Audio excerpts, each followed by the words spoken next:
Bismillahirrahmanirrahim. Assalamualaikum warahmatullahi wabarakatuh. Alhamdulillahi rabbil alamin. Assalatu wassalamu ala sayyidina Muhammadin wa ala alihi wa ashabihi ajma'in. Amma ba'd. Alhamdulillah kita dapat melanjutkan pembacaan tafsir Qur'anil Azim, tafsir karya Imam Jalaluddin Al-Mahalli dan Imam Jalaluddin As-Suyuti. Melanjutkan di surah Al-Kahfi, surah ke-18 yang berarti gua. Kita lanjut di ayat 28 hingga ayat 28 hingga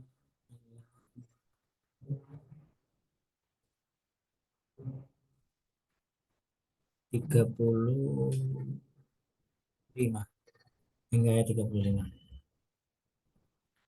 أعوذ بالله من الشيطان الرجيم بسم الله الرحمن الرحيم واصبر نفسك مع الذين يدعون ربهم بالغداة والعشي يريدون وجهه ولا تعد عيناك عنهم تريد زينة الحياة الدنيا ولا تطع من أغفلنا قلبه عن ذكرنا واتبع هواه وكان أمره فرطا wasbir nafsaka dan bersabarlah kamu, tahanlah dirimu, ma'alladzina yad'una rabbahum bil ghadati wal 'ashyi yuriduna, bersama dengan orang-orang yang menyeru Tuhannya di pagi dan senja hari dengan mengharap melalui ibadah mereka wajhahu, keriduan Allah, keriduannya, keridhaan Allah Subhanahu wa taala, bukan karena mengharapkan sesuatu dari kebendaan dunia sekalipun mereka adalah orang-orang miskin.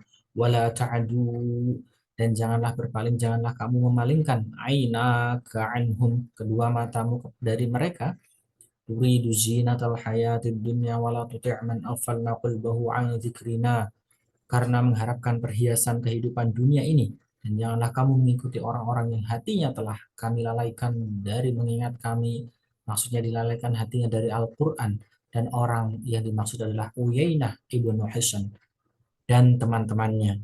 Wattaba'a hawahu, serta menuruti hawa nafsunya dalam kemusyrikan. Wa kana amruhu furudo, dan adalah keadaannya itu melewati batas terlalu berlebihan. Wa qulil haqqu mir rabbikum faman syaa'a falyu'min wa man syaa'a falyakfur. Inna a'tadna lidh-dhalimina naran ahata bihim suradiquha wa iyastaghithu yughathu bima'in kalmuhli yashwil wujuh bi'sa syarab wa sa'at murtafaqa. Wa quli dan katakanlah kepadanya, dan katakanlah kepadanya dan kepada teman-temannya bahwa Al-Quran ini al-haqqu mir rabbikum faman syaa'a falyu'min wa man syaa'a falyakfur, adalah benar datang dari Tuhan kalian, maka barang siapa yang ingin beriman hendaklah ia beriman, dan barang siapa ingin kafir biarlah ia kafir. Kalimat ayat ini merupakan ancaman buat mereka. Inna a'tadna lidzalimina, sesungguhnya kami telah sediakan bagi orang-orang zalim itu, yaitu orang-orang kafir, naron, neraka, ahata bihim suradiquha, yang gejolaknya mengepung mereka, yang melahap apa saja yang dikepungnya. Wa iyastaghitsu yughatsu bima'in kalmuhli, dan jika mereka meminta minum, niscaya mereka akan diberi minum dengan air seperti besi yang mendidih, seperti minyak yang mendidih.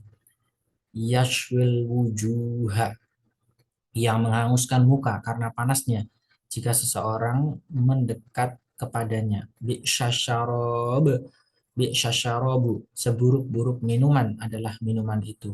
Wasa'at murtafaqo, dan ia adalah sejelek-jelek, yakni neraka. Itu murtafaqon, tempat istirahat. Lafaz murtafaqon sebagai lawan makna yang disebutkan dalam firman ayat lain sehubungan dengan gambaran surga di ayat Al-Kahfi, juga di ayat 31. Dan surga itu adalah tempat yang paling indah. Wahasunat murtafaqon. Jika tidak diartikan demikian, maka tidaklah pantas neraka dikatakan sebagai tempat istirahat. Innalladzina amanu wa 'amilus shalihati inna la nudhi'u ajra man ahsana amala. Sesungguhnya orang-orang yang beriman dan beramal soleh, tentulah kami tidak akan menyia-nyiakan pahala orang-orang yang mengerjakan amalnya dengan baik. jumlah kalimat inna lanudi'u berkedudukan sebagai khobar dari innal ladzina. Di dalam ungkapan ini terkandung pengertian meletakkan isim zahir pada tempatnya isim mudmar. Maksud Makna yang dimaksud adalah ajrohum atau pahalanya. Atau dengan kata lain, kami akan memberi pahala kepada mereka sesuai dengan amal baik mereka. Ulaika lahum jannatu adnin tajri min tahtiha al-anharu yahalluna fiha min asawira min dhahabi wa yalbasuna thiyaban khudran min sundusi wa istabraqin muttaqiina fiha 'alal ara'ik ni'mat thawabu wa hasunat murtafaqa. Ulaika lahum jannatu adnin. Mereka itulah orang-orang yang bagi mereka surga Aden sebagai tempat tinggal mereka, tajri min tahtihal anharu yuhallawna fiha min asawiro, mengalir sungai-sungai di bawahnya. Dalam surga itu mereka dihiasi dengan gelang. Menurut suatu pendapat, huruf min di sini adalah zaidah, dan menurut pendapat yang lain dikatakan pula bahwa itu mengandung makna tab'id atau sebagian. Lafaz asawiro, ini asawiro. Lafaz asawiro adalah bentuk jamak dari kata dari lafaz atau kalimah aswiratun yang wazannya sama dengan lafaz ahmiratun.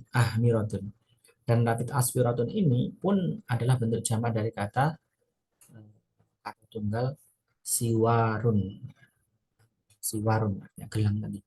Min dhahabi wa yalbathuna thiyaban khudran min sundusin, emas, dan mereka memakai pakaian hijau dari sutra halus, sutra yang paling halus, wa istabraqi wa istabraqin thiyaban khudran min istabraqin, dan sutra tebal, sutra yang paling tebal. Dalam surat Ar-Rahman disebutkan di dalam ayat Quran surat Ar-Rahman ayat 5 Quran 55 ayat 54 yang sebelah dalamnya dari sutra yang tebal. Muttaqiina fiha 'alal aro'ik, sedangkan mereka duduk bersandar di atas dipan-dipan. Lafaz aro'ik adalah bentuk jamak dari kata ariqah, yaitu pelaminan yang dihiasi dengan berbagai macam pakaian dan kelambu buat pengantin. Ni'mat thawabu, itulah sebaik-baik pahala, yaitu surga. Wa hasunat murtafaqa, dan tempat istirahat yang paling indah. Wadrib lahum mathalan rajulaini ja'alna li ahadihima jannataini min a'nabi wa 'afafnahuma binakhli wa ja'alna bainahuma zar'a.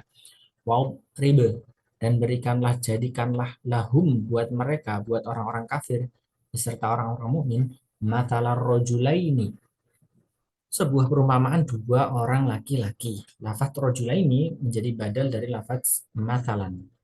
Dan lafaz rajulain ini dengan lafaz-lafaz yang sesudahnya berkedudukan sebagai penafsir dari lafaz mathalan. Ja'alna li ahadihima, kami jadikan seseorang bagi seseorang di antara keduanya, yakni bagi orang yang kafir, jannataini, dua buah kebun, dua buah perkebunan, min a'nabi wa hafafnahuma binakhli wa ja'alna bainahuma zar'a, dua perkebunan anggur, dan kami kelilingi kedua kebun itu dengan pohon kurma, dan di antara kedua kebun itu kami buatkan ladang yang khusus menghasilkan makanan pokok. Kiltal jannataini atat ukulaha walam tazlim minhu syai'a wa fajjarna khilalahuma nahara wa kana lahu samar faqala li sahibihi wa huwa yuhawiruhu ana aktsaru minka malan wa azzu nafara. Kiltal jannataini kedua kebun itu, lafaz kilta adalah mufrad yang menunjukkan makna tasniyah. Ia berkedudukan sebagai mubtada. Atat, menghasilkan. Lafaz atas ini menjadi khobar kilta tadi. Ukulaha, buahnya, yakni buah-buahannya, walam tazlim, dan kebun itu tiada dizalimi, dikurangi, minhu syai'a wa fajjarna, buahnya sedikit pun, dan kami alirkan, artinya kami bedahkan, khilalahuma nahara, sungai di celah-celah kedua kebun itu, yakni sungai itu mengalir di antara kedua kebun tersebut. Wa kana lahu samar, dan dia mempunyai di antara kedua kebun itu samarun, buah-buahan yang banyak. Lafaz samarun atau sumurun atau sumrun adalah bentuk jama dari kata samratun. Keadaannya sama dengan lafaz syajarun atau khosyabatun, eh, khosyabatun atau kasyabun atau badanatun atau dan badanun. Faqala li sahibihi, maka ia berkata kepada kawannya yang mukmin, wa huwa yuhawiruhu, ketika ia bercakap-cakap dengan dia seraya membanggakan miliknya. Anak aksaru minka mala wa azu nafaro. Hartaku lebih banyak daripada hartamu dan pengikut-pengikutku lebih kuat, keluargaku lebih kuat. Wa dakhala jannatahu wa huwa zalimun li nafsihi. Qala ma azunnu an tabida hadhihi abada wa ma azunnu as-sa'ata qimatan wa la irudtu ila rabbi la ajidanna khairan minha munqalaba. Wa dakhala jannatahu, dan dia memasuki kebunnya dengan membawa temannya yang mukmin itu seraya membawanya sekeliling kebun serta memperlihatkan kepadanya hasil buah-buahannya. Di sini tidak diungkapkan dengan memakai lafaz jannataihi dalam bentuk tasniyah karena pengertian yang dimaksud adalah tamannya. Menurut pendapat yang lain cukup hanya dengan menyebutkan satu saja. Wa huwa zalimul li nafsihi, sedangkan dia zalim terhadap dirinya sendiri dengan melakukan kekufuran. Qala ma azunnu an tabida, ia berkata, aku kira tidak akan binasa, tidak akan lenyap hadhihi abadan, kebun ini untuk selama-lamanya. Kurang lebihnya mohon maaf. Subhanakallahumma wa bihamdika asyhadu an la ilaha illa anta astaghfiruka wa atubu ilaik. Wallahu muwaffiq ila aqwamit thoriq. Wassalamualaikum warahmatullahi wabarakatuh.